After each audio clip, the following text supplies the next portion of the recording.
The fact of the matter is, not everybody who is giving you feedback is necessarily a hater. Sometimes they're just concerned, and other times it's just criticism. You need to learn to distinguish between criticism, concern, and feedback.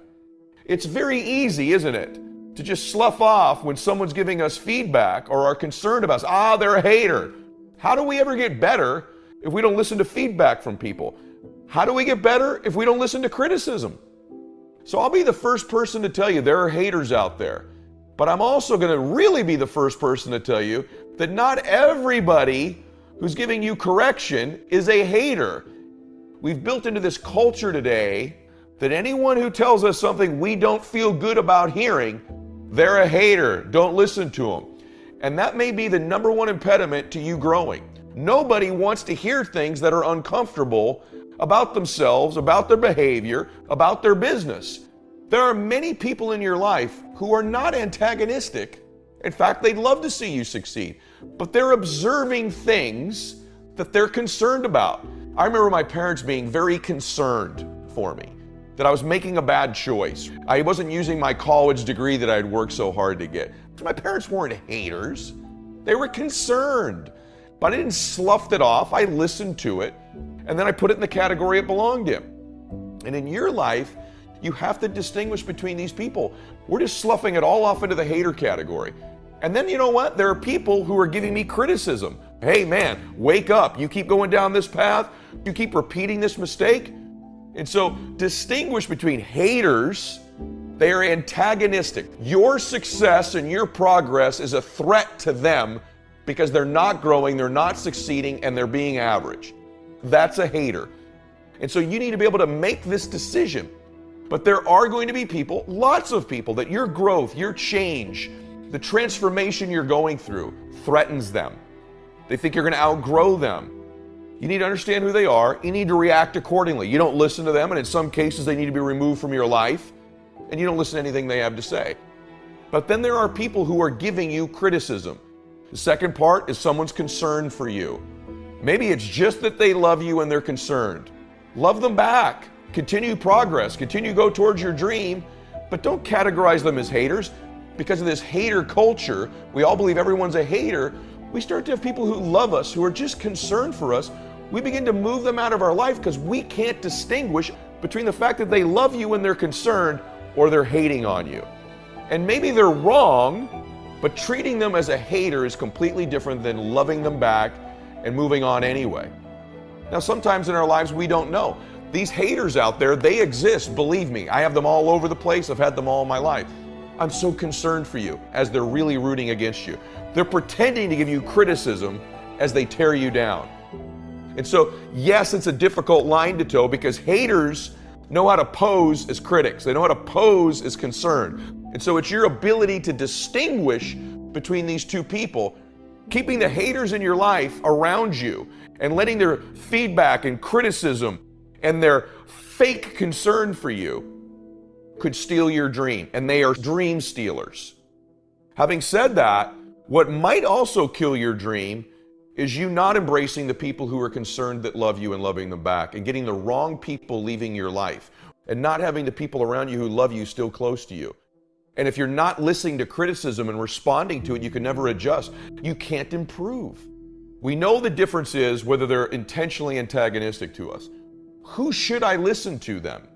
Whose criticism is worthy of adjusting to? More dreams are stolen by haters, concerned people. Even though the person who's giving you feedback has positive intentions, they could still steal your dream. They all can steal our dream. See, your parents who are concerned for you may not be haters, but they can still steal your dream. Your spouse may not be a hater, but they can still steal the dream. Your friends, they may not be haters, but guess what? They can still steal your dream. Who do I listen to? My rule is always this. I listen to somebody who's successful in the area they're giving me counsel in. In other words, you may have a loving mother or father who are unbelievable at being parents, but never became successful in business. I would submit to you that you should be taking advice and counsel on parenting but not in business. See, the mistake that people make is they don't distinguish between who the haters are and the others are.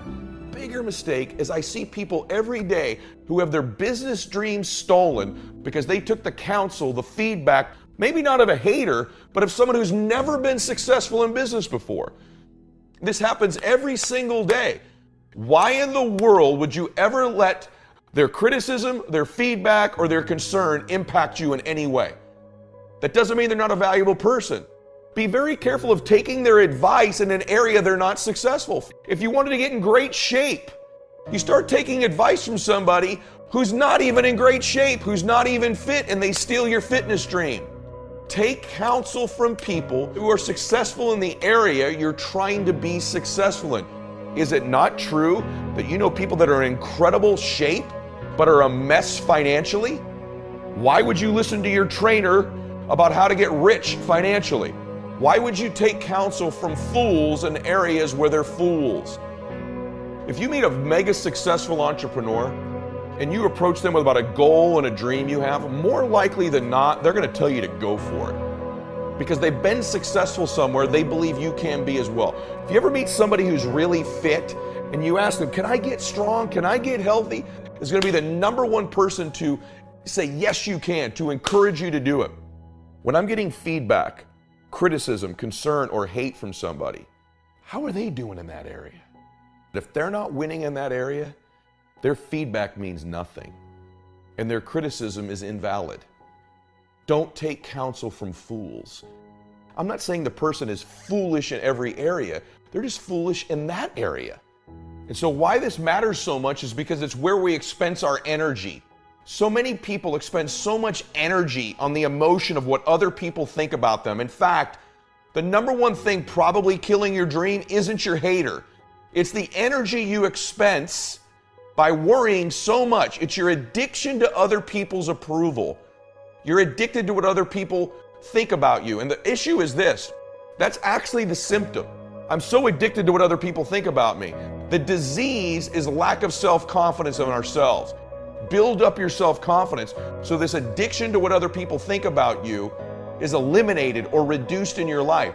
What other people think about you is none of your business. It don't matter what your coworkers think. It don't matter what your siblings think.